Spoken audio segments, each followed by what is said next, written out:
Mateus 11, 18 e 19. Mas antes do Mateus 11, painel, coloca a foto que eu quero. Pode sentar, você já pode sentar.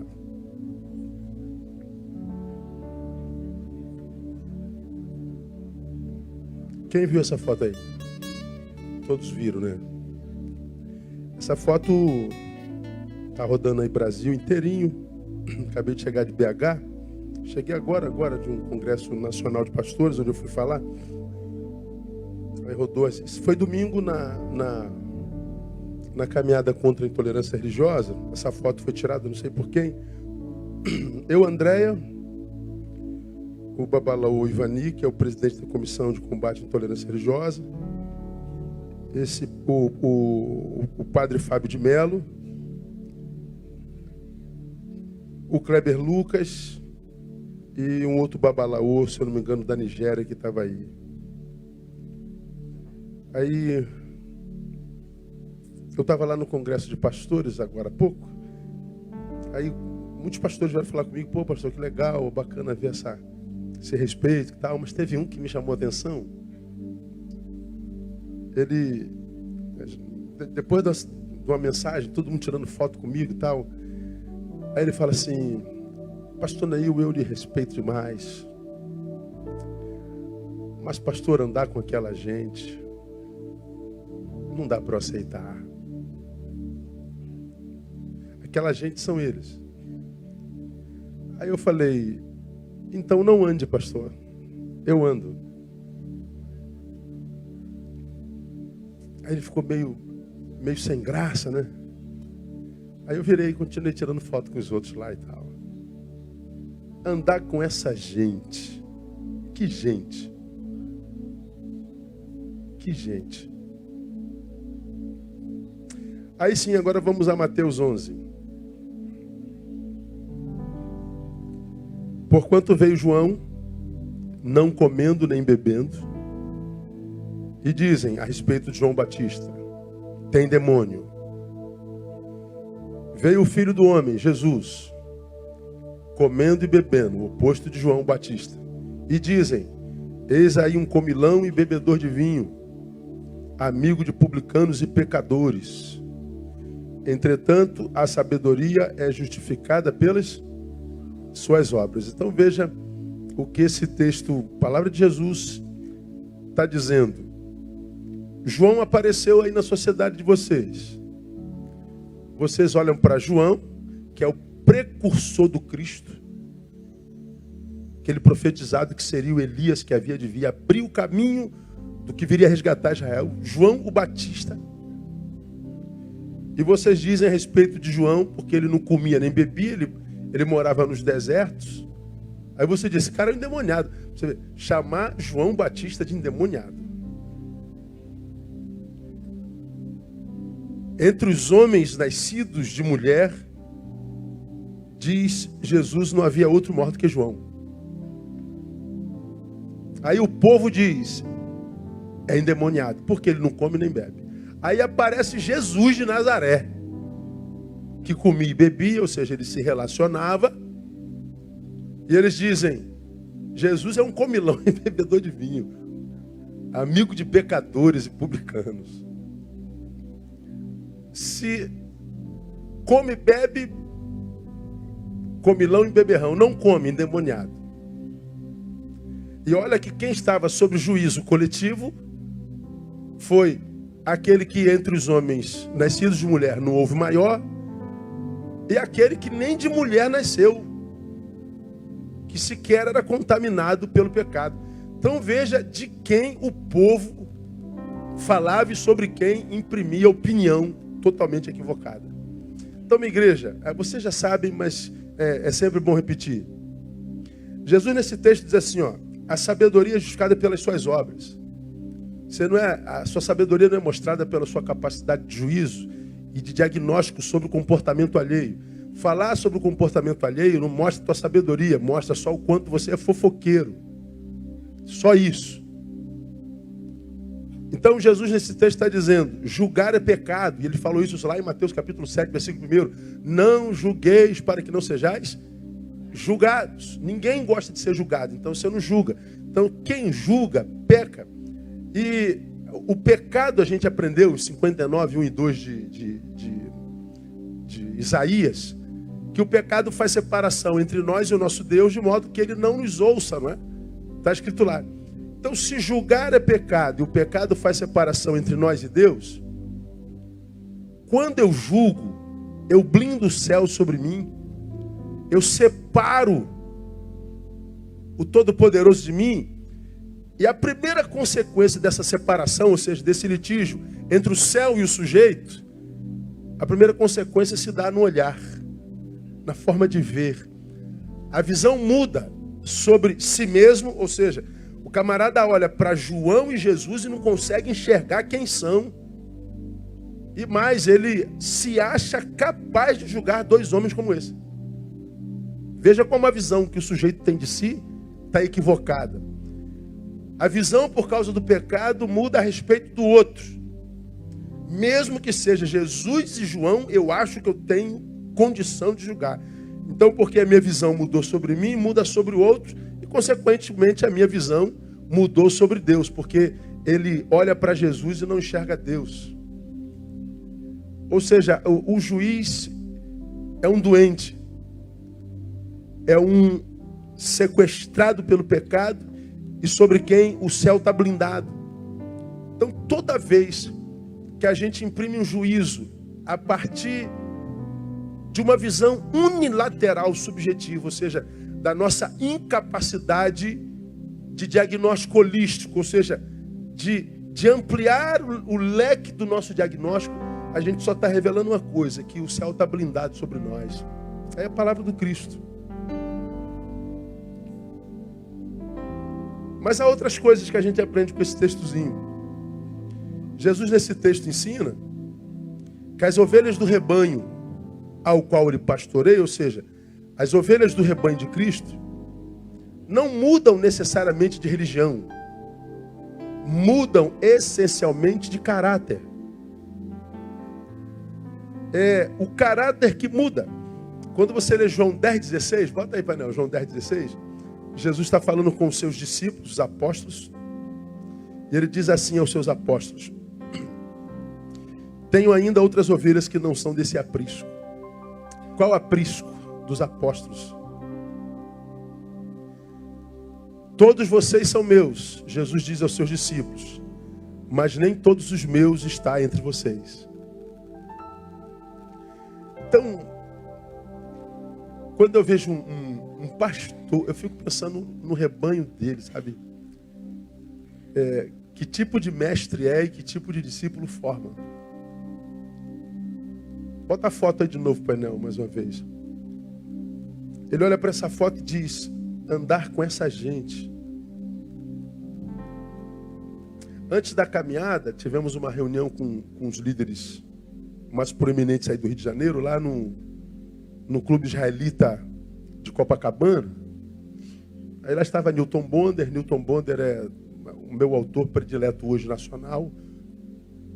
Estava o Fábio e outros líderes dos mormons, de outras religiões aí, bruxos, vicas, magos, e tinha gente de tudo que é lugar. Eu e André chegamos e nos sentamos lá atrás, né? O Ivani, que é esse de azul claro, assim, apaixonado por nós, ele, pastor Neil, primeiro banco aqui. Eu não estou bem aqui. Aí sentamos do lado do padre, do Fábio, do Kleber. E o Kleber, o Ivani, quando passou a palavra para o Fábio de Mello, o Fábio falou depois de mim, ele contou esse litígio que teve nas redes, onde o padre foi filmado falando de macumba, de frango, e que teve uma repercussão internacional, e todo mundo queria matar o padre, porque ele falou dos candomblecistas e das oferendas e tal. Nossa, foi um negócio. Depois eu fui ver as reportagens, todo mundo querendo matar o padre, querendo processar o padre. O Ivani entra e fala assim com seu pessoal: não vamos apedrejar o padre, vamos conversar com o padre e ganhá-lo para nós. É mais fácil perdoá-lo, fazê-lo amigo, do que apedrejá-lo e vê-lo morto. Ele liga para o Dom Orani Tempesta, que é o bispo do Rio de Janeiro. O bispo fala com o padre liga para o Ivani e pede perdão. Eles marcam um encontro. Eles se tornam amigos, a comunhão é feita entre a raça, que é humana, e o padre grava um vídeo pedindo perdão aos da religião dele. A tempestade acalma, e a presença do padre atrai um monte de gente para a marcha. E o testemunho de congraçamento, de comunhão, produzido pelo perdão, pelo respeito ao outro, pelo reconhecimento do pecado, do desrespeito, produziu uma ambiência tão fenomenal naquele lugar que às vezes a gente não vê nem igreja. Eu fiquei perguntando, André, meu Deus, onde é que está o Espírito de Jesus? No que julga, inclusive Jesus e João, no que julga o próximo, ou o que desenvolve o ministério da reconciliação. Então eu sei que é possível que todos os que estão aqui são evangélicos, sejam de Jesus, mas nem todos que são de Jesus estão aqui entre os evangélicos. Só um cego não vê isso. Eu termino minha gotinha tirando a terceira lição. Volta para o versículo. Há mais verdade, escuta só, em quem faz e não fala, do que em quem muito fala e não faz. Bota aí 21, 28 a 31 de Mateus. Há mais verdade em quem faz e não fala, do que em quem muito fala e não faz. Mas que vos parece, diz o Cristo? Um homem tinha 2 filhos, e chegando-se ao primeiro disse: Filho, vai trabalhar hoje na vinha. Ele respondeu: Sim, Senhor. Mas não foi. Chegando-se então ao segundo, falou-lhe de igual modo: Vai trabalhar na vinha, né? Respondeu-lhe este: Não quero. Mas depois, arrependendo-se, foi. Qual dos 2 fez a vontade do Pai? Disseram eles: O segundo. O que disse: Eu não vou, mas depois se arrepende e vai. Em verdade vos digo que os publicanos e as meretrizes, leiam para mim o restinho para mim, entram. Vamos repetir o que Jesus disse-lhe. Jesus, leia comigo. Em verdade.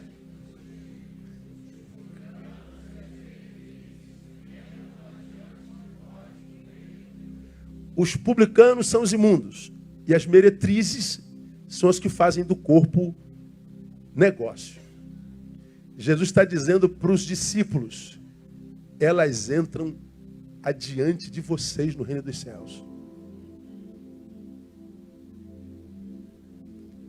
Os publicanos e meretrizes, Jesus fala do segundo filho, que não tem discurso religioso, de obediência, de amor ao pai, de blá blá blá. Não fala nada, mas chega na hora, vai lá e faz. Já o religioso é aquele que blá blá blá blá blá blá blá blá blá blá blá. Mas se você for procurar os calos na mão, não tem. A mão é lisa porque ele é inútil. Ele não trabalha, ele não abençoa, ele não restaura, ele não redime, ele não cura, ele não salva. A maioria deles nunca levaram uma alma a Jesus de Nazaré em toda a existência. Mas blá, blá, blá, blá, blá, blá, blá, blá. Então, minha igreja, vocês já sabem, mas é sempre bom a gente aprender. Julgar é pecado. O pecado blinda o céu sobre nós. E quando o céu é blindado sobre nós, a primeira coisa que ele faz é adoecer a visão do outro, de nós mesmos e de Deus. E há mais verdade em quem faz e não fala do que em quem muito fala e não faz. Então, se você um dia sofrer por alguma razão, não sofra porque alguém andou com alguém diferente, porque alguém respeitou o diferente, porque alguém comungou com o diferente. Mas tenta sofrer porque você nunca trouxe um diferente a Cristo.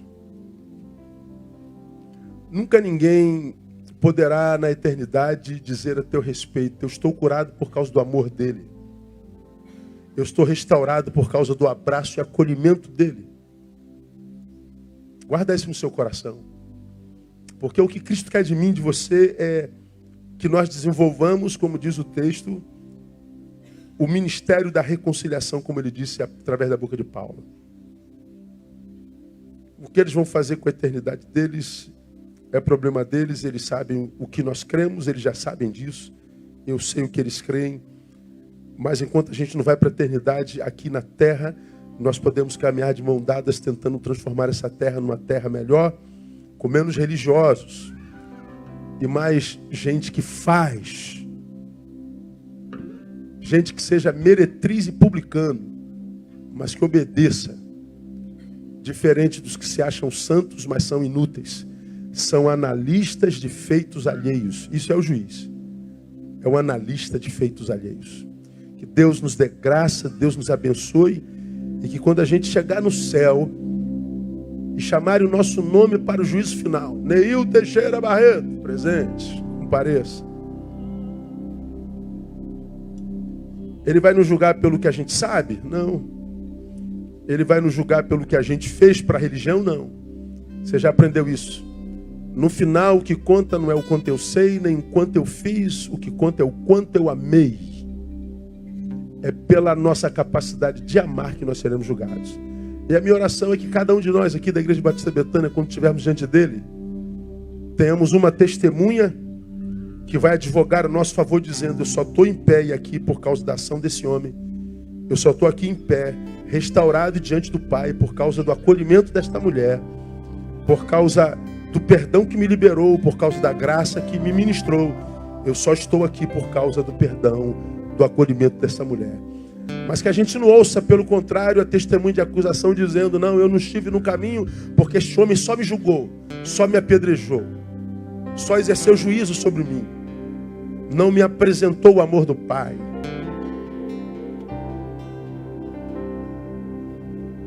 Que sejamos absolvidos por causa do amor que ministramos no caminho. Amém, minha igreja? Vamos aplaudir a Ele, vamos ficar em pé. Vamos adorar o Pai.